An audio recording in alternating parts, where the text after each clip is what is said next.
Turkish Airlines, flight number 28255. If you talk all the time, you'll never hear what anybody else has to say.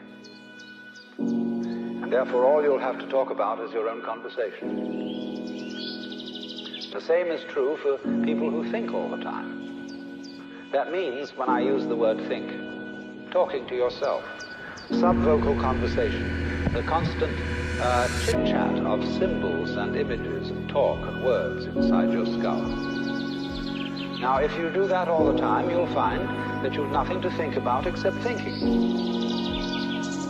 And just as you have to stop talking to hear what others have to say, you have to stop thinking to find out what life is about. And the moment you stop thinking,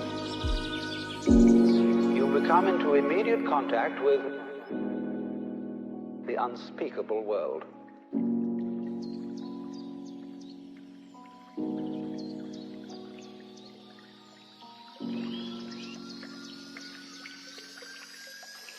The force of liberation will blow the world to pieces.